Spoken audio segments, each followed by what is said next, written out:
اب انجینئر مرزا محمد علی کو کیا پتا بابا ہوتا کیا ہے؟ وہ تو اس کو تو حضرت جی جو پیچھے سے پیسے آ رہے ہیں نا، اس کو تو وہ نظر آ رہا ہے، اس کو کیا پتا بابا ہوتا کیا ہے؟ بابا اپنے زمانے میں ایک زمانہ ہوتا ہے، بابا اپنے جہاں میں ایک جہاں ہوتا ہے، اس کا وکھری ایک جہاں ہوتا ہے، یہ اس کو نہیں پتا، اور نہ اس کی باتوں میں آنا ہے انشاءاللہ۔ میرا ارادہ بن رہا ہے، کیونکہ اب وہ ہمارے بابوں کی طرف آ رہا ہے اور ہم نہیں اپنے بابوں کی برداشت کر سکتے، اس لیے اس کی بات بھی نہ سنا کرو، وہ بھی دل میں شک ڈال دے گی۔ اور انشاءاللہ بس میں توفیق مانگ رہا ہوں اپنے اللہ سے، بڑی جلدی میں نے انشاءاللہ اس کا رد شروع کرنا ہے۔ ایویں بکواس کر رہا ہے اپنے کمرے میں بیٹھ، اب تو پتہ نہیں کیا ہو رہا ہے۔ نہیں جی اسی تے انج مننا ہے، وہ بھائی انج نہ من جویں وڈیاں نے منے، تو ہی انج ہی من یار، یہ نہ کھیل کھیلنا یار، اپنے چاء اور لاڈ میں اس طرح نہ کر، یہ تیرا چاء لاڈ غلط ہے، تو بھائی اس طرح ہی من جویں انہوں نے منیا یار، نہ کر، نہ امت نو پاڑ، خدا دا واسطہ نہ کرو اس طرح، نہ کرو اس طرح حضرت۔ اور میں بزرگ بیٹھی ہیں، خدا کا واسطہ اپنی سٹیجوں کے رنگ بدلو یار، خدا کا نام لو یار، کیا کرنے نکلے ہو تم؟ میں آپ سب سے بٹھا دو ایسوں کو نیچے، تھلے بیٹھ، سانو نہ سنا ہے، ہاں سانو وہ سنا جڑی وڈے نے لکھی ہے، سانو نہ سنا ہے، نہ اسی تیری سننی، تو اپنا نواں کول ہی رکھ، سانو نہ اپنا نواں دے تو کوئی، ہاں یہ بدلو بھائی اپنی سٹیجوں کر، یہ بالکل یہ غلط ہو رہا ہے سارا، اب پانی سر کے اوپر سے گزر رہا ہے، ہر دوسرے دن کو الو کا پٹھا اٹھتا ہے اور نئی بکواس شروع کر دیتا ہے بھائی، یہ تو آج تک کسی کو نہیں سوجا، جو نئی بات ہی ہم نے سنی۔ اللهم صل على محمد وعلى آل محمد كما صليت على إبراهيم وعلى آل إبراهيم إنك حميد مجيد اللهم بارك على محمد وعلى آل محمد كما باركت على إبراهيم وعلى آل إبراهيم إنك حميد مجيد۔ مرنے سے پہلے اے مسلمان کر لے اس پہ غور، کتابوں کا خدا اور ہے، بابوں کا خدا اور۔ میرے بھائیو، یہ جو ہم نے بڑا سافٹ سا سلوگن دیا ہے جس کے اندر قیامت چھپی ہوئی ہے، اس میں قطعاً یہ مقصد نہیں ہے کہ ہمارے جو آباء و اجداد تھے وہ کسی اور خدا کی پوجا کرتے تھے اور ہم کسی اور خدا کی کرتے ہیں۔ اس میں میسج یہ ہے کہ ہمارے آباء و اجداد نے، ہمارے بزرگوں نے اکثر اوقات ہمیں اس رب کا تعارف کروایا جس رب کی کوالٹیز ان چیزوں سے بالکل مختلف تھی جو علم وحی کے ذریعے اللہ نے اپنے محبوب امام کائنات سید الاولین والآخرین شفیع المذنبین رحمت للعالمین سیدنا و مولانا امام اعظم محمد رسول اللہ صلی اللہ علیہ وآلہ وسلم کے ذریعے، کتاب اللہ اور سنت کے ذریعے ہمیں اپنا تعارف کروایا۔ یہ بالکل الگ ہے، ورنہ خدا تو سب کا ایک ہے۔ ہم مسلمان اسے اللہ کہتے ہیں، کوئی اسے بھگوان کہتا ہے، کوئی اسے خدا کہتا ہے، کوئی گاڈ کہتا ہے، اور کوئی سپریم بینگ یا سپر نیچرل ایجنسی کہتا ہے۔ اللہ سب کا ایک ہی ہے، الہ سب کا ایک ہی ہے۔ تو سنیں میرے بھائیو، پہلی مثال آپ نے اکثر بزرگوں کے بارے میں سنا ہے کہ جی روزانہ ایک قرآن پڑھتے تھے۔ کوئی آگے جاتا ہے وہ کہتا ہے جی رات کو کھڑے ہوتے تھے، ایک ٹانگ پہ ایک قرآن پڑھتے تھے، دوسری ٹانگ پہ کھڑے ہو کے دوسرا قرآن۔ جس نے تھوڑی لمبی چھوڑنی ہوتی ہے وہ کہتے ہیں جی 3 قرآن روز کے۔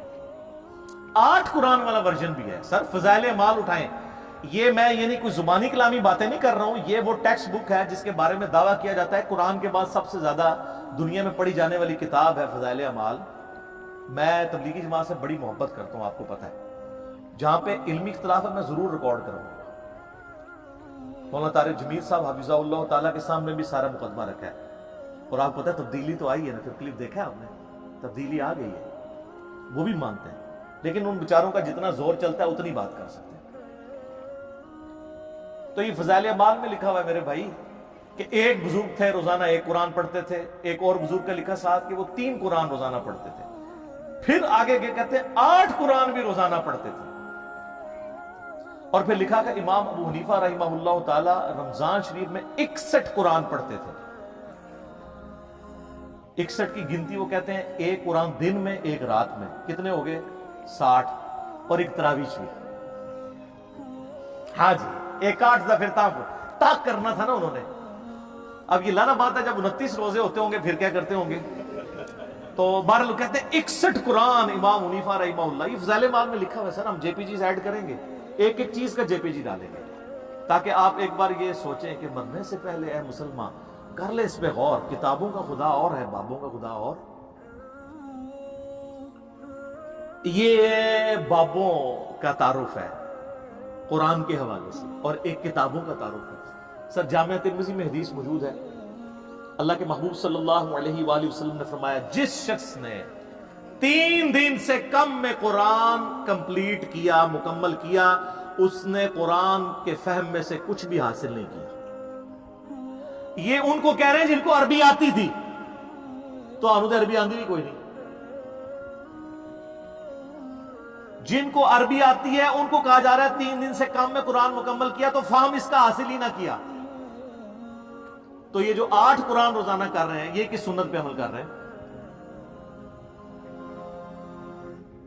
اپنی وشفل تھنکنگز میں سرگرداں ہیں. اور اس سے بھی مزے کی بات صحیح مسلم میں حدیث ہے, نبی علیہ السلام نے صحابہ کرام سے فرمایا, یہ حدیث بخاری میں بھی ہے لیکن مسلم میں ڈیٹیل ہے, بخاری مسلم دونوں میں, کہ بھلا بتاؤ تم میں سے کسی شخص کی استطاعت ہے کہ وہ ایک رات میں 1/3 قرآن پڑھ لے, یعنی 10 پارے. آج کی ڈیٹ میں پارے اس زمانے میں تو نہیں تھے. تو صحابہ کرام نے کہا کہ یا رسول اللہ کس کی استطاعت ہوگی کہ وہ رات میں 1/3 قرآن پڑھ لے؟ ہائے ہائے ہائے ہائے ہائے, سر ہے استطاعت, فضائل اعمال میں 8 بھی ہے جے, لیکن صحابہ کرام تو بزرگ نہیں تھے نا, آپ کو پتا ہے, وہ تو کامل ایمان مومنین تھے. یہ کہانیوں والے ہیں, وہ کامل الایمان اے کہانی باز. تو صحابہ نے کہا یا رسول اللہ کسی کی استطاعت نہیں. تو آپ نے فرمایا کہ سورۃ الاخلاص پڑھ لو, یہ 1/3 قرآن کے برابر ہے, 1/3 قرآن کے برابر ہے. اپنے نظریات کے اعتبار سے بھی, کیونکہ قرآن حکیم کا 1/3 عقیدہ توحید ہے, اور چونکہ سورہ اخلاص توحید کی جڑ ہے, اس اعتبار سے بھی تعلیمات میں بھی 1/3 ہے قرآن کا, اور فضیلت میں بھی. اچھا اگر یہ کہتے ہیں نا کہ ہمارے بزرگ جو 8 قرآن پڑھتے تھے وہ 24 بار پڑھتے سن سورہ اخلاص, پھر تو ٹھیک ہے. 8 × 3 = 24. 24 ٹائمز اگر سورہ اخلاص کو پڑھ لے اور 8 قرآن روزانہ کے, اگر یہ کہتے ہیں پھر تو ٹھیک ہے. لیکن آپ کو بھی پتا ہے کہ انہوں نے یہ نہیں کہا ہوا, کیونکہ اس پہ پوری رات ایک ٹانگ پہ کھڑا نہیں ہونا پڑتا. سورہ اخلاص اگر کسی نے پڑھنی ہے 3 دفعہ, کتنا ٹائم لگتا ہے. اور آپ کو ایک اوریجنل مدنی لطیفہ سناتے ہیں. یہاں پہ جیلم ہمارے شہر کے اندر تبلیغی مرکز ہے. کبھی کبھار میں زور کی نماز میں وہاں چلا جاتا ہوں, تو زور کی نماز کے بعد نا فضائل اعمال کی تعلیم ہوتی ہے. اب وہ عالم دین ہے جو وہ فضائل اعمال پڑھ کے سنا رہے ہوتے ہیں, اور سامنے مدرسے کے بچے بھی ہوتے ہیں. تو میں نے اپنے بچوں کو پابند کیا کہ تم نے بھی سن لیا کرو تعلیم نا.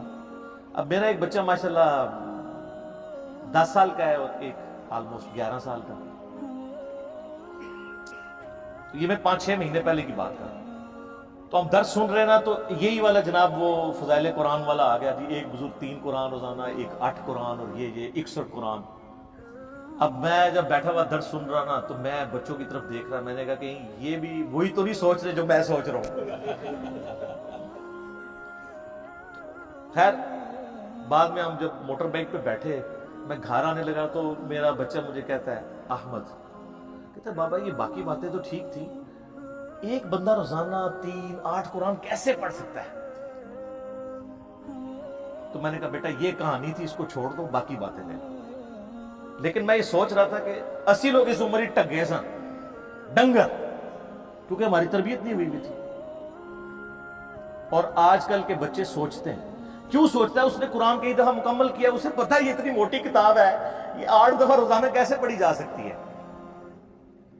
آپ لاکھ کسی کو کہتے رہے جناب انج کر کے پڑھ لی, تو انج کر کے پڑھ لی, کیسے منوائیں گے؟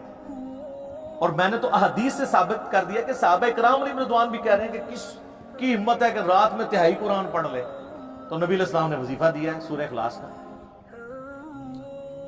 تو ہم تو یعنی یہ ساری مثالیں آپ کے سامنے اس لیے رکھتے ہیں کہ آپ کم از کم مرنے سے پہلے اے مسلمان کر لے اس پہ غور. کتابوں کا خدا اور ہے, بابوں کا خدا اور. دوسری مثال سنیں, یہ چونکہ قرآن کے دشمن ہیں, بدنیتی کی وجہ سے نہیں, پوری نیک نیتی کے ساتھ. میں کہتا ہوں اس امت میں جس نے بھی اس امت کا جنازہ نکالا پوری نیک نیتی کے ساتھ نکالا ہے, کوئی دو نمبری نہیں تھی ان کے اندر, پوری نیک نیتی کے ساتھ. چونکہ شیطان جب ان کے برے اعمال ان کی نظروں میں سنوار دیتا ہے تو نیک نیتی سے وہ کام کر رہا ہوتا ہے. تو قرآن سے دور کرنے کے لیے انہوں نے لوگوں کو یہ کہنا شروع کر دیا کہ آپ جو ہے نا وہ عربی ٹیکسٹ کے اوپر نہ ذرا غور کریں, اس کے اوپر ایمفسائز کریں. اور اس کے لیے پھر انہوں نے کئی ایک ہیلے بہانے گڑے. ایک تو موٹا سا جملہ, یہ قرآن حدیث ڈائریکٹلی پڑھنا گمراہ ہو جاؤ گے, یہ تو آپ نے اکثر سنا ہے. اچھا جو صحابہ کرام تھے وہ تو قرآن سنتے تھے, ان کے آنسو روا ہوتے تھے, چلے ان کی آپ کو یقین نہیں آتا. یہ جو گورے مسلمان ہو رہے ہیں, 2007 میں کلنٹن پاکستان آئے اور انہوں نے کہا کہ اسلام از دا فاسٹسٹ گروئنگ ریلیجن ان امریکہ.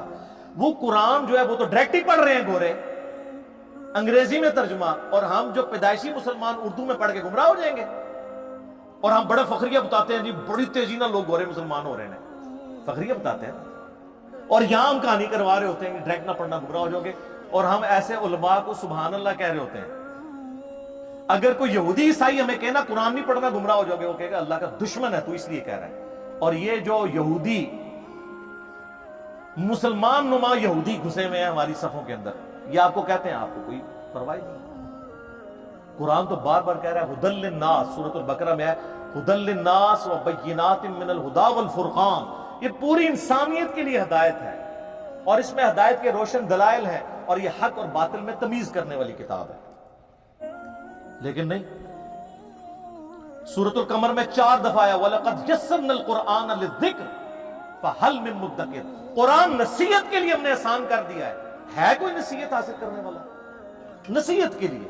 باقی اس کے سائنٹیفک فیکٹس پہ جائیں تو سر مولویوں تو سائنس آمدی نہیں, سائنس دے سپیلنگ بھی نہیں آمدے. قرآن کا مقصد بھی نصیحت ہے, باقی تو آپ کا انٹرسٹ ہے جتنا مرضی, نصیحت کے لیے آسان ہے. لیکن وہ فضائل اعمال میں لکھا ہوا سر کہ جی قرآن کی تفسیر کے لیے 15 علوم چاہیے. یہ آپ کو دور کر رہے ہیں قرآن سے, غیر محسوس نہیں. اور انہوں نے کہا کہ جی 14 کے تو نام گنوائے, انہوں نے کہا 14 تو آپ حاصل کر لیں گے, 15واں جو ہے وحبی ہے. وحبی کہتے ہیں جو گاڈ گفٹڈ ہو, وہ خاص لوگوں کو ہی ملتا ہے, تاکہ آپ 14 حاصل بھی کریں, کہیں گے 15واں دے کوئی نہیں نا, وہ تو وحبی ہے. وحبی, وحبی نہیں وحبی. کتنی دشمنی اس پہ تر رہا یہ کہ پھر باقاعدہ ایک خواب لکھا کہ امام احمد, یہ فضائل اعمال میں سر لکھا ہوا ہے کہ امام احمد بن حنبل رحمۃ اللہ علیہ نے خواب میں اللہ کی زیارت کی. جھوٹ. بازید بستامی کے بارے میں کشف المحجوب میں لکھا ہے کہ انہوں نے اللہ کی زیارت کی ڈائریکٹ. اور تذکرۃ الاولیاء میں لکھا ہے معراج کی رات انہوں نے بھی معراج کی اور اللہ کو ڈائریکٹ دیکھا. ادھر تھوڑی شرم آئی, انہوں نے ایک سٹیپ نیچے لے آئے, خواب میں دیکھا. سر یہ خواب والا پیکج موسیٰ علیہ السلام کو آفر کیوں نہیں ہوا تھا؟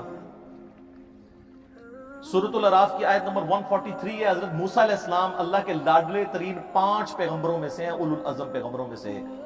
کہنے یا اللہ تجھے دیکھنا چاہتا ہوں. اللہ نے فرمایا تو نہیں مجھے دیکھ سکتا, بلکہ پہاڑ کی طرف دیکھ, اگر یہ قائم رہا تو سمجھ لینا تو بھی دیکھ سکتا. اور وہ جل کر راکھ ہو گیا پہاڑ, اور موسیٰ علیہ السلام انڈائریکٹلی اس کے ایفیکٹ کی وجہ سے بے ہوش ہو گئے. لن ترانی, تو مجھے نہیں دیکھ سکتا. تو اللہ تعالیٰ کہہ سکتا تھا کہ بعد میں نے احمد بن حنبل کو خواب میں زیارت کرانی ہے, تو موسیٰ پھر خواب والا پیکج, میں کہتا ہوں آج بھی کہتا ہوں موسیٰ علیہ السلام کو خواب والا پیکج آفر ہوتا نا وہ لے لیتے. ہمارے محبوب صلی اللہ علیہ وسلم کو خواب میں زیارت ہوئی ہے, جامع ترمذی میں حدیث ہے, بڑی لمبی حدیث ہے, جس میں وہ نبی علیہ السلام کی دعا ہے اللہم انی اسألک فعل الخیرات و ترک المنکرات. میں نے کئی دفعہ بیان کی ہے, مشکات میں اس کا انٹرنیشنل نمبر ہے 748 جامع ترمذی کے حوالے سے. یہ پروٹوکول کسی کا نہیں ہمارے محبوب صلی اللہ علیہ وآلہ وسلم کے سوا. تو کہتے ہیں جی احمد بن حنبل نے خواب میں اللہ کو دیکھا تو اللہ تعالیٰ سے کہا یا اللہ میں تیرا قرب حاصل کرنا چاہتا ہوں, تو اس کے لیے سب سے بہترین ذریعہ کیا ہے؟ تو اللہ نے فرمایا میرا کلام. بالکل ٹھیک ہے, ہم بھی یہی کہتے ہیں, لیکن اگے کہانی شروع ہونے لگی ہے. تو احمد بن حنبل نے کہا کہ یا اللہ سمجھ کے یا بغیر سمجھ کے, ہائے ہائے. احمد بن حنبل میں رہنا انہوں نے باقاعدہ ہوئی ٹریننگ کی تھی اسی کہ کل اسی کہانی کرانی ہے, کل ہم نے کہانی کرانی ہے, آپ ذرا یہ بھی پوچھ لیں. یہ لکھا ہوا ہے بھائی, اور پوچھ رہے کس سے؟ اللہ سے, جس نے سمجھ کے لیے بھیجا ساتھ، سب کچھ سمجھایا، وہ اس اللہ سے کسی کی جرأت ہے یہ پوچھنے کے سمجھ کے کہ بغیر سمجھ کے، تو اللہ نے جواب دیا خواہ سمجھ کے خواہ بغیر سمجھ کے، استغفر اللہ واتوب الیہ۔ میں کہتا ہوں جی اس جھوٹے پر اللہ کی لعنت جس نے یہ خواب گھاڑ کر امام احمد بن حنبل کی طرف منسوب کیا، اور احمد بن حنبل کو تو یہ سمجھ بغیر سمجھ کہنے کی ضرورت نہیں تھی، ان کو ویسے ہی عربی آتی تھی کہانی، اور اصل کہ احمد بن حنبل جو پنجابی پٹھان سندھی یا بلوچ سن، یہ ہے جناب بابوں نے جو آپ کو تعارف کروایا۔ اور سر آپ کتاب اللہ کھولیں تو سورہ سعد کی آیت نمبر 29 ہے، کتاب انزلناہ الیک مبارک، یہ وہ مبارک کتاب ہے جو ہم نے محبوب صلی اللہ علیہ وآلہ وسلم آپ کی طرف نازل کی ہے، لیدبروا آیاتہ، تاکہ لوگ اس کی آیات میں تدبر کریں اور نصیحت حاصل کریں اس سے عقل والے۔ اچھا یہ آپ بتائیں گے نا لوگوں کو تو یہ اگلی کہانی کریں گے، دیکھیں اس میں لکھا ہے عقل والے نصیحت حاصل کریں، تو ہر کوئی تو عقل والا نہیں ہے۔ اچھا جی تو تسی روٹی جڑی ہے ناکرا کھاندے ہو، عقل تو ہر بندے کو ہے میرے بھائی۔ جب قرآن کہتا ہے کہ عقل والے، تو اللہ تعالیٰ اس سے مراد لیتا ہے ادر دین مجذوب اور کلندر اور مجنون، تو کوئی بھی نہیں ہے ہم میں سے کوئی ہے مجنون کلندر یا مجذوب چلا پاگل؟ وہ صحیح بخاری میں تعلیقاً روایت ہے، مولا علی کے قول ہے، امام بخاری چیپٹر کی ہیڈنگ میں لے کے ہیں، اور سنن ابن ماجہ میں مولا علی علیہ السلام نے نبی علیہ السلام سے یہ روایت کی ہے کہ 3 قسم کے لوگ ہیں جن سے اللہ نے شریعت کا قلم اٹھا لیا ہے، سویا ہوا شخص اور نابالغ، اور تیسرا جو شخص پاگل ہے، جس کو آپ مجذوب کہہ لیں، مجنون کہہ لیں، کلندر کہہ لیں، اس کو عقل نہیں ہے، اس کی پوچھ نہیں ہے، باقی تو ہر بندہ عقل والا ہے۔ تو عقل والے سے مراد ہر وہ انسان جس کی عقل سلامت ہے، وہ پاگل نہیں ہوا، اور جو اپنی عقل کے ہوتے ہوئے اپنی عقل کو استعمال نہ کرے تو اس کو اللہ تعالیٰ نے قرآن میں کہا ہے یہ جانور سے بھی بدتر ہے۔ جی سورۃ الاعراف آیت نمبر 179، وَلَقَدْ ذَرَأْنَا لِجَهَنَّمَ كَثِيرًا مِنَ الْجِنِّ وَالْإِنسِ، ہم نے جنوں اور انسانوں کی اکثریت پیدا اس لیے کی ہے، الٹیمیٹلی انہوں نے دوزخ میں جانا ہے، وَلِعَوْذُ بِاللَّهِ تَعَالَى اللہم اجرنا من النار، اللہم اجرنا من النار، اللہم اجرنا من النار، آمین۔ پھر اللہ تعالیٰ ساتھ ہی فرماتا ہے ہم نے انہیں عقل دی تھی یہ سوچتے نہیں، ان کو کان دیے تھے یہ سنتے نہیں، ان کو آنکھیں دی تھی یہ دیکھتے نہیں، عبرت والا دیکھنا، اولئک کالانعام بل ہم اضل، یہ جانوروں کی مانند ہیں بلکہ ان سے بھی گئے گزرے ہیں، جو اپنی عقل کو، کانوں اور آنکھوں کو استعمال کر کے حق بات تک پہنچنے کی کوشش نہیں کرتے۔ تو قرآن تو اس لیے نازل ہوا تھا، سمجھ کے پڑھو یا بغیر سمجھ کے، کڈی وڈی کہانی کرائی ہے، اور یہ فضائل اعمال شریف میں لکھی ہوئی ہے۔ چلو، اور وہ کوئی عام آدمی نہیں، باہر لکھا ہوا ہے شیخ المحدثین، استاذ العلماء، اور یہی تعلیمات ہیں جو صوفیاء نے شروع سے دی ہیں، اور ہم آپ کو رو رو کے بتا رہے ہیں کیا کہ مرنے سے پہلے اے مسلمان کر لے اس پہ غور، کتابوں کا خدا اور ہے، بابوں کا خدا اور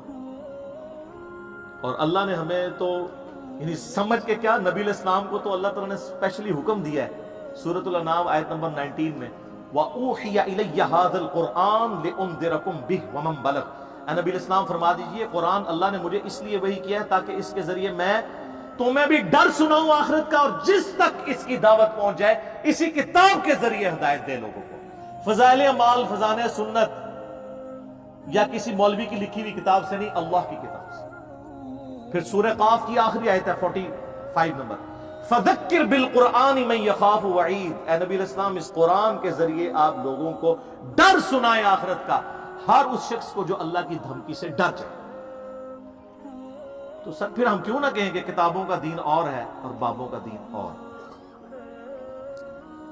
تیسری مثال، آپ نے اکثر بریلوی اور دیوبندی بزرگان دین سے اور علماء کرام سے، میں بزرگان بے دین اور علماء کرائم کی بات نہیں کر رہا، بزرگان دین اور علماء کرام سے یہ اکثر سنا ہوگا کہ جی بزرگ روحانی طور پر دیکھے گئے جی ہوتے ادھر ہیں، کبھی مدینہ شریف حاضری میں پہنچے ہوتے ہیں، کبھی وہ مکہ شریف پہنچے ہوتے ہیں، نماز میں غیر حاضر ہوں تو وہ کہتے ہیں جی نماز روحانی طور پہ وہاں ادا کی. اور یہ سب جگہ کہانیاں ہیں, کہیں دعوت اسلامی کی بہاروں کے نام سے ہے اور کہیں تبلیغی جماعت کی کارگزاری کے نام سے.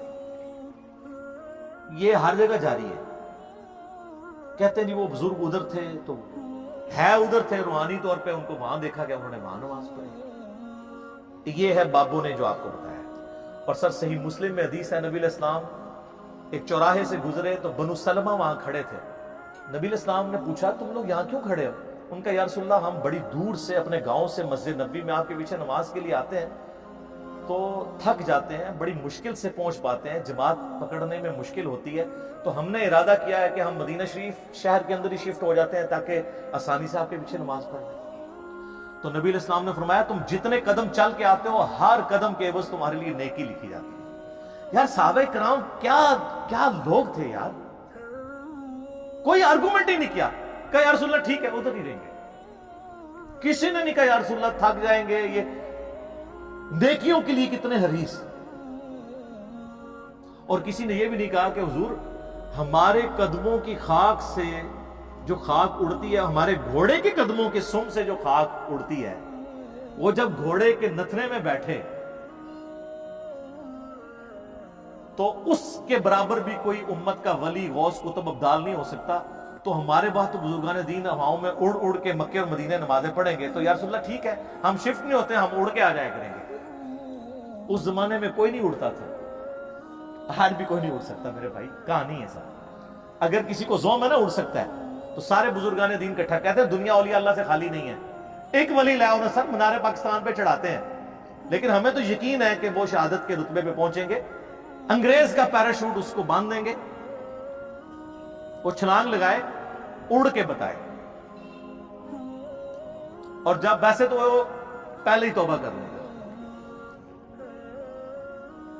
اور اگر وہ چھلانگ لگائی دے شہید ہونے کے لیے تو مرنے سے پہلے ایک بٹن دبائے, اس کے بعد زمین پہ لینڈ کرتے ہی نہ اناؤنسمنٹ کرے, نہ میں وابی نہ میں بابی, میں ہوں مسلم علمی کتابی. سر پھر یہی ہونا چاہیے نا, کہانیاں کرائی سے توبہ بھی کرنا, اور پھر وہ اپنے مریدوں کو بھی کہے کہ مرنے سے پہلے اے مریدو کر لو اس پہ غور, میرا خدا اور تھا اور کتابوں کا خدا اور, اب میں کتابوں کے خدا کو ماننا شروع ہو گیا ہوں. سر یہ چھوڑ دیں, جن کو اپنے بزرگوں پہ مان ہے نا, ان کے ساتھ آپ جہاز میں فلائٹ لیں, سارے مرید کٹھے ہوں, بڑے بڑے امیر مرید ہوتے ہیں نا, کاکپٹ سے صرف پائلٹ کو نکال کے نا پیچھے لیں اور کسی ولی اللہ کو بٹھا دیں کاکپٹ میں, وہ یہ جہاز لینڈ نہیں کرا سکتا. اڑنا تو بڑی دور کی بات ہے, اس دنیا میں نہیں لینڈ کرے گا, آخرت کی زندگی میں, لیکن فائدہ کوئی نہیں نظر. لینڈ ہوئے گا انشاءاللہ, ظاہر لینڈ تو انہیں کرنا ہے جو فیول مکڑا ہے. وہ لادہ بات ہے کہ آپ لوگ جو ہے وہ پھونک مار کے بغیر پیٹرول کے گاڑیاں چلاتے ہیں, لیکن جہاز نہیں اڑتا بغیر پیٹرول دے. سب کہانی اتنی کہانی ہے. اور لوگ وہ جی جناب نکاح ماری, لوہے محفوظ پڑھ لیا, تھلے ویکھیا 7 زمینہ کراس, تیل بھی کراس. وہ سر ایڈمن نے دریافت کیتا آ کے 200-250 سال پہلے پنسلوینیا. تو کیا کرتے رہے ہیں, تیل کیوں کراس, ہر بزرگ کو ہی تیل کراس ہو گیا. سب نہیں, دنیا بقدر ایفرٹ ہے, جو ایفرٹ پٹ کرے گا اسے رزلٹ ملے گا. تو تخت بلقیس والا آپ میرا کلپ دیکھ لیں, تو باقی چیزیں میں نہیں بیان کرتا. سیکنڈ لاسٹ مثال, چوتھی, آپ کو پتا ہے یہ بڑی مشہور حدیث ہے بخاری اور مسلم دونوں میں, سیدنا اسامہ ابن زید سے متعلق. ایک جنگ کے دوران کافر سے مڑ بھیڑ کے دوران جب وہ کافر ان کی تلوار کے نیچے آیا تو اس نے کلمہ پڑھ دیا, لیکن انہوں نے پھر بھی اسے قتل کر دیا. بعد میں قلق تھا, نبی علیہ السلام کی خدمت میں حاضر ہوئے کہ یا رسول اللہ اس طرح لڑائی ہوئی, وہ میری تلوار کے نیچے آیا, کلمہ پڑھ دیا, پھر بھی میں نے اسے قتل کر دیا. تو نبی علیہ السلام فرمایا تو نے اسے کیوں قتل کیا؟ کہ یا رسول اللہ اس نے اوپر سے کلمہ پڑھا تھا ڈر کی وجہ سے, اندروں وہ کافر تھی. ہو سکتا ہے یہ بات ٹھیک بھی ہو, ہم بھی یہی ججمنٹ کرتے, لیکن نبی علیہ السلام نے فرمایا کیا تو نے اس کا دل چیر لیا تھا؟ تو صحابہ نے تو نہیں کہا یا رسول اللہ کہ اولیاء اللہ دل کا حال جان لیتے ہیں تو ہم تو اولیاء کے امام ہیں، جی میں نے دل چیر لیا تھا. اور جو کہہ رہا تھا اس کو بھی پتا تھا میں کیا کہہ رہا ہوں، کہ کوئی نہیں دل چیر سکتا، صرف نبی کو وحی کی تائید حاصل ہوتی ہے. پھر آپ نے فرمایا اسامہ تو کیا کرے گا جب قیامت والے دن وہ کلمہ پڑھتا ہوا اللہ کے حضور تیرے خلاف مقدمہ قائم کرے گا، اسامہ تو کیا کرے گا، اسامہ تو کیا کرے گا، اسامہ تو کیا کرے گا. نبی علیہ السلام یہ الفاظ ریپیٹ کرتے رہے. سیدنا اسامہ کہتے ہیں میری خواہش ہوئی کاش آج سے پہلے میں کافر ہوتا اور آج کلمہ پڑھ کے مسلمان ہوا ہوتا، کم از کم میرا یہ گناہ تو دھل جاتا. ہوئے ہوئے اسامہ ابن زید عام بندہ نہیں. صحیح بخاری میں حدیث ہے کہ نبی علیہ السلام زانوں پہ ایک طرف حسن ابن علی کو بٹھاتے تھے تو دوسرے طرف اسامہ ابن زید کو، حضور کے بچوں کی مانند، پوتا حضور کا صلی اللہ علیہ وآلہ وسلم. بڑے بڑے صحابہ غصے کی حالت میں نبی علیہ السلام کو اپروچ نہیں کرتے تھے تو اسامہ ابن زید سے سفارش کرواتے تھے.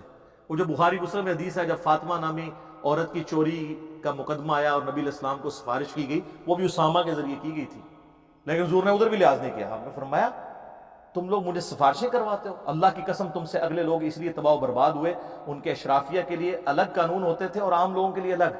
اللہ کی قسم اگر میری بیٹی فاطمہ بھی چوری کرتی میں اس کے بھی ہاتھ کٹوا دیتا. مجھے اپروچ کرتے ہو تم. یہ ہے اسامہ ابن زید. اور آپ ذرا مجھے بتائیں جو کہتے ہیں جی بزرگ دلوں کے حال جان لیتے ہیں، کہتے ہیں آپ رائے ونڈ چلے جائیں، آپ ملتان شریف چلے جائیں، کسی بھی شریف جگہ پہ چلے جائیں تو مرید وہ ڈر ڈر کے بیٹھے ہوتے ہیں جی بزرگ دل کا حال جان لیتے ہیں. میں نے کہا نا، پرانیاں گلنا، پرانے فرقے، پرانے بزرگ. ہوں تیرہ دی برسیاں بھی ہو چکی ہیں نا، 1000 سالہ برسیاں. جو جتنا پرانا ہے وہ اتنی برسی ہو چکی ہے. میں یہ چیلنج کرتا ہوں، میں اپنی میکینیکل انجینئرنگ میں سے مشین ڈیزائن کا یا اسٹرینتھ آف مٹیریل کا ایک فارمولا میکینکس آف مٹیریلز کا لکھ کے دیتا ہوں کاغذ کے اوپر، کوئی دنیا کا بزرگ مجھے دیکھ کے پڑھ کے بتا دے. ہاں اگر وقت کا پیغمبر ہو وہ پڑھ کے بتا سکتا ہے کیونکہ اسے وحی کی تائید حاصل ہوگی. نبی علیہ السلام کو کئی مواقع کے اوپر آپ کو پتہ ہے کافروں نے سوال کیے ہیں، نبی علیہ السلام کو نہیں پتا تھا، اللہ نے صورتیں نازل کر کے جواب سکھا دیے. قصہ موسیٰ اور خضر سکھایا، حضرت یوسف علیہ السلام کی بایوگرافی سکھائی، ذوالقرنین بادشاہ سے متعلق سکھایا سورۃ الکہف میں. نبی علیہ السلام کے پیچھے اللہ ہے. سورہ ال عمران کی آیت نمبر 179 ہے کہ اللہ کی یہ شان ہی نہیں ہے کہ کسی غیر نبی کو غیب پر مطلع کرے، وہ اپنے پیغمبروں کو غیب کے اوپر اطلاع دیتا ہے اور تمہارا کام ہے اللہ اور اس کے پیغمبروں پہ ایمان لاؤ. بس اس حد کو کراس مت کرو. تو نبی علیہ السلام کو اگر یہ چیلنج دیا جائے وقت کے پیغمبر کو، وہ پڑھ کے سنا بھی دے گا، اس کو اللہ آنے واحد میں سب کچھ سکھا دے گا. بابوں کو اس لیے میں چیلنج کر رہا ہوں کہ تمہارا تو کہنا ہے کہ ہمارا اللہ سے تعلق ہے، اللہ کو تو آتی ہے نا انجیل نہیں، پڑھ کے بتاؤ. تم کہتے ہو ہم دلوں کے حال جانتے ہیں، ہمیں کشف القبور ہوتا ہے، وہ بھی کہانیاں. صحیح مسلم میں حدیث ہے، بخاری میں بھی اس کا کچھ حصہ ہے. ایک مدعم نامی غلام تھا نبی علیہ السلام کا، خیبر کے موقع پر نامعلوم تیر لگا، وہ شہید ہو گیا. صحابہ نے کہا سیدھا جنتی ہے. آپ میں تم جنتی کہہ رہے ہو، اس نے تو مال غنیمت کی ایک چادر چرائی تھی جو آگ کی پہنا دی گئی ہے اس کے اوپر، میں دیکھ رہا ہوں. تو صحابہ کرام فوراً گھروں کو لوٹے. اگر کسی نے کوئی رسی کا ایک ٹکڑا بھی یہ سمجھ کے اٹھایا تھا نا اس کی تو خیر ہے، وہ بھی لا کے مال غنیمت میں جمع کروایا کہ یہ سر وہ لوگ سمعنا و اطعنا تھے، سننے والے اور ماننے والے. تو صحابہ کرام کو تو سامنے میت کے اوپر آگ کی جو چادر نظر نہیں آئی ہے. بخاری مسلم میں حدیث ہے نبی علیہ السلام گزر رہے تھے، آپ رک گئے، آپ کا خچر بدک گیا کیونکہ آپ علیہ السلام اس میں بیٹھے ہوئے تھے، اس کی برکت سے اللہ نے اس کو بھی دکھا دیا. ویسے ہی بخاری مسلم میں حدیث ہے کہ یہ ایک مناظر جو ہے وہ جنوں انس کے علاوہ ساری مخلوقات دیکھتی ہیں. آپ فرمائیں 2 قبر والوں کو عذاب ہو رہا ہے، ایک پیشاب کے چھینٹوں سے نہیں بچتا تھا، دوسرا چغلی کھاتا تھا.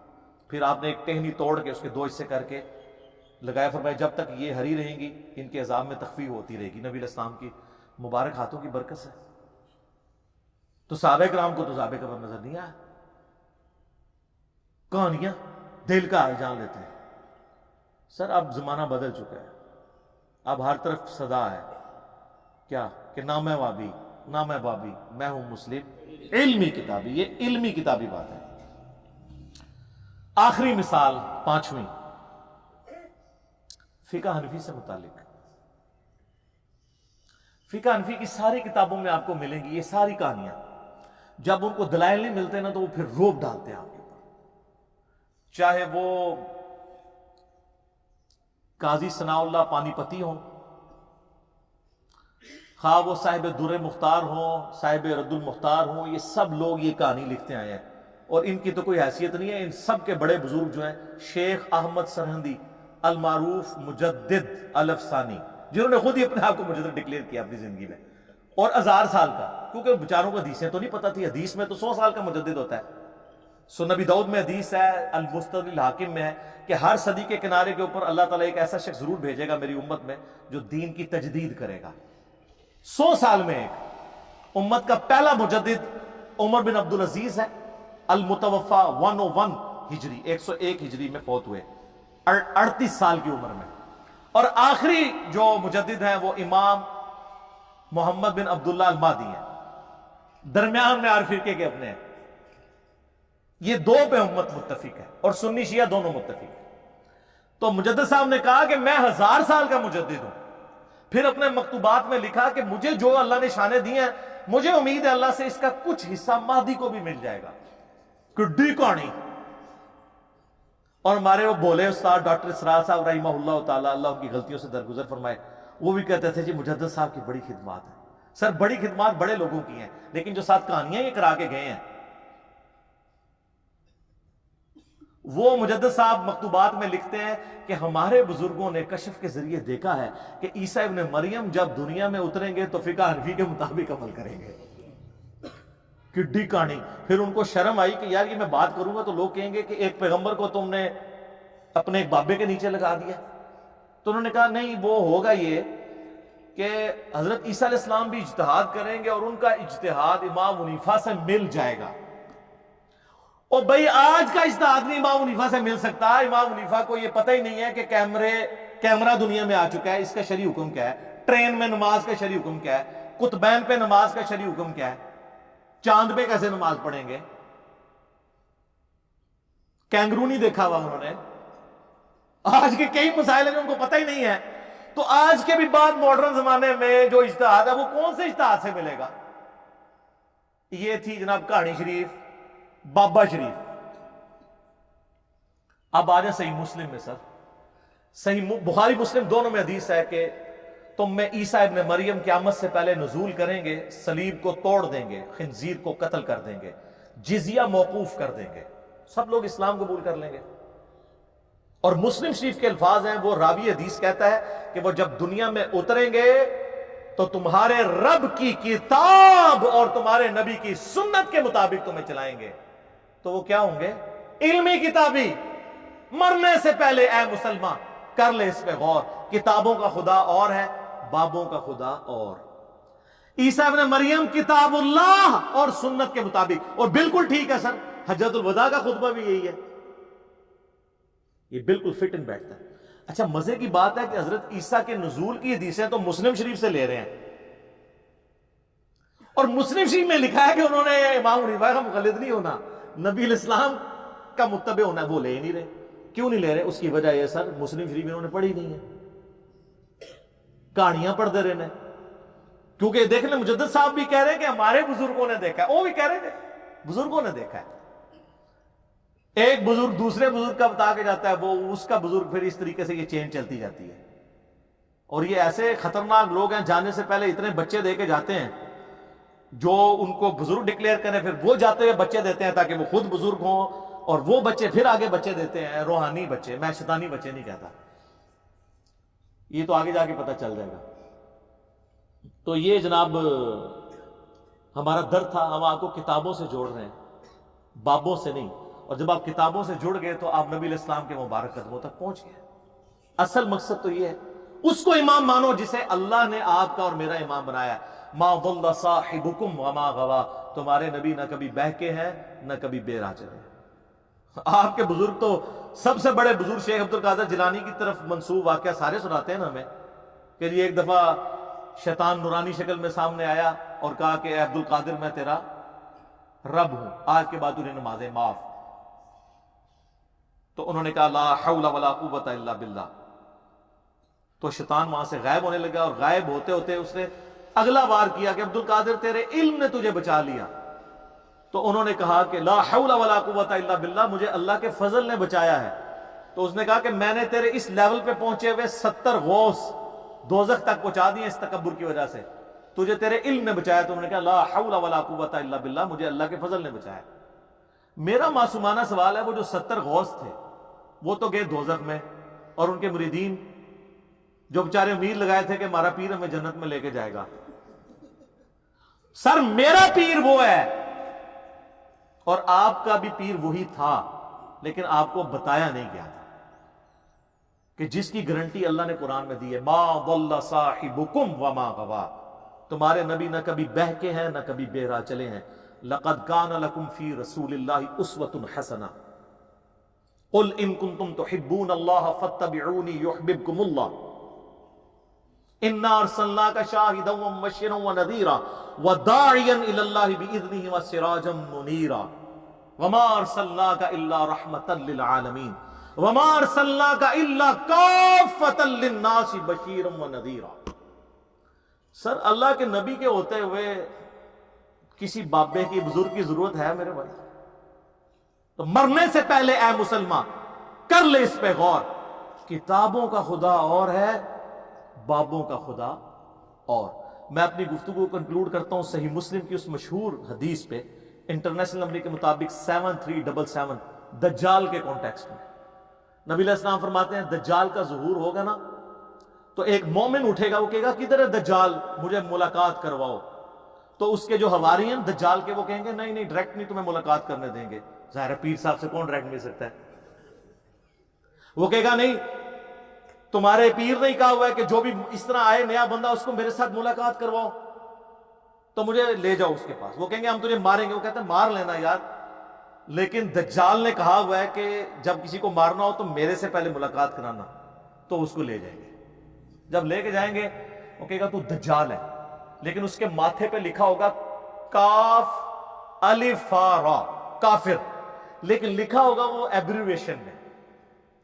تو آپ جیسے لوگ جو ہے نا، آپ سے مراد بابوں والے، وہ کاف سے کشف، الف سے الہام، فا سے فیض اور را سے روحانیت پڑھ لیں گے۔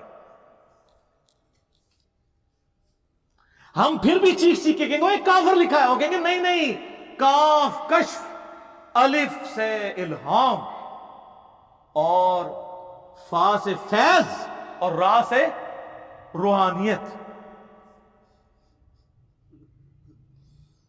مرنے سے پہلے اے مسلمان کر لے اس پہ غور، کتابوں کا خدا اور ہے، بابوں کا خدا اور۔ تو صحیح مسلم کی اس حدیث میں آگے پھر آتا ہے کہ وہ شیخ کے پاس لے جائیں گے اسے، دجال کے پاس، تو وہ مومن کہے گا تو مسیح دجال ہے، وہ کہے گا میں رب ہوں تیرا، دیکھ میں بارش برسا رہا ہوں، میں سبزہ اگا رہا ہوں۔ وہ کہے گا میرے نبی کی حدیث مجھے پہنچی ہے، تو دجال ہے۔ تو سر یہ مومن کون ہوگا؟ علمی کتابی۔ وہ کہے گا میں تیرے 2 ٹکڑے کروں گا، اور وہ 2 ٹکڑے کر کے ان میں چلے گا، پھر ٹکڑوں کو حکم دے کے پھر زندہ کر لے گا۔ جب وہ زندہ کرے گا کہے گا اب تو مان لے میں نے تجھے مردہ کر کے زندہ کیا، میں تیرا رب ہوں۔ وہ کہے گا تیرے اس عمل نے میرے ایمان میں اضافہ کیا ہے، تو واقعی دجال ہے، اور اب تو میرے قتل پر قادر بھی نہیں ہوگا۔ اور نبی صاحب فرماتے ہیں جب اسے قتل کرنے لگے گا تو اس کی گردن جو ہے وہ تانبے کی ہو جائے گی، وہ اس کے اوپر قدرت نہیں پائے گا، تو اسے اٹھا کے وہ آگ میں پھینک دے گا، لیکن وہ اصل میں جا کے جنت میں گرے گا، یعنی اللہ کے پاس پہنچ جائے گا۔ اور نبی علیہ السلام فرماتے ہیں کہ وہ اس زمانے کا سب سے بہترین شہید ہوگا۔ جو المستدل حاکم میں حدیث ہے، سید الشہداء حمزہ ابن عبد المطلب ہیں، اور ہر وہ شخص سید الشہداء ہے جو جابر حکمران کے سامنے کلمہ حق بلند کرے۔ اسی لیے ہم امام حسین رضی اللہ تعالیٰ عنہ علیہ السلام کو سید الشہداء کہتے ہیں، اور وہ مومن بھی سید الشہداء ہو۔ تو سر ہم پھر بار بار کہہ رہے ہیں کہ مرنے سے پہلے اے مسلمان کر لے اس پہ غور، کتابوں کا خدا اور ہے، بابوں کا خدا اور۔ سورہ یوسف پڑھیں، حضرت یوسف علیہ السلام جو اپنے جیل کے ساتھیوں کو ترغیب دلاتے ہیں وہ یہی ہے کہ اے میرے جیل کے ساتھیوں، یہ چند نام ہیں جو تم نے رکھ لیے ہیں، اللہ نے ان کی کوئی سند نازل نہیں کی ہوئی ہے، آپ نے بھی نام رکھ لیا۔ یہ کہتے ہیں نا جی وہ اللہ چاہے تو بزرگ کر سکتے ہیں. یہ اللہ کا چاہنا آپ نے اور آپ کے بابوں نے ڈیسائیڈ کرنا ہے. یہ سب آپ نے کہانیاں بنائی ہیں. اللہ تعالیٰ نے قرآن حکیم میں بارہا یہ بات کی ہے, وَلَا تَقُولُوا عَلَى اللَّهِ إِلَّا الْحَقِّ, مت کہو اللہ کے بارے میں کوئی بات ایسی سوائے اس کے جو حق پر مبنی ہو. ہم کہتے ہیں بابے آپ کے کیا کر رہے ہیں, وہ کہتے ہیں جی کعبے میں بھی کرین گر گئی تھی. تو سر اللہ نے کب کہا ہے کہ آپ بسم اللہ پڑھ کے ساکٹ میں 2 انگلیاں دے دو تو بچ جاؤ گے؟ اللہ نے تو بقدر ایفرٹ چھوڑا ہے آپ کو. یہ آپ کے بابوں کا دعویٰ تھا کہ دنیا کا نظام چلا رہے ہیں. اللہ نے تو حسین ابن علی کو بھی مظلومانہ شہید ہوتے دیکھا ہے. اللہ نے تو حجاج ابن یوسف کے ذریعے اور یزید کے ذریعے خانہ کعبے کی توہین ہوتے ہوئے دیکھی ہے. وہ ابرا کے لشکر وہ ایک ہی دفعہ ہلاک کیا ہے, ایک ہی دفعہ آگ ٹھنڈی ہوئی ہے ابراہیم علیہ السلام پہ. رومن امپائر کے بیٹل فیلڈز میں کئی صحابہ کو تیل کے کڑاہوں میں زندہ جلایا گیا. اللہ نے کہیں یہ نہیں کہا میں بچاؤں گا, آخرت کی گارنٹی ہے. دنیا بقدر ایفرٹ ہے, یا آپ کو ایفرٹ پٹ کرنی پڑے گی. چلیں یہ اللہ کی بات کرتے ہیں, اچھے ہی کرتے ہیں. یہ ہمیں بتانے جاتے ہیں اللہ تو آڈا تے بابے ساڈے. ایسی بھی کہنے ہیں سر, مرنے سے پہلے اے مسلمان کر لے اس پہ غور, کتابوں کا خدا اور ہے, بابوں کا خدا اور جب یہ غور کر لو تو ایک دفعہ جھوم کے کہنا ہے کیا کہ نہ میں وابی نہ میں بابی, میں ہوں مسلم علمی کتابی. ٹھیک ہو گیا جناب؟ صلوات بر محمد وآل محمد, اللہم صلی علی محمد وعلی آل محمد کما صلیت علی ابراہیم وعلی آل ابراہیم انک حمید مجید.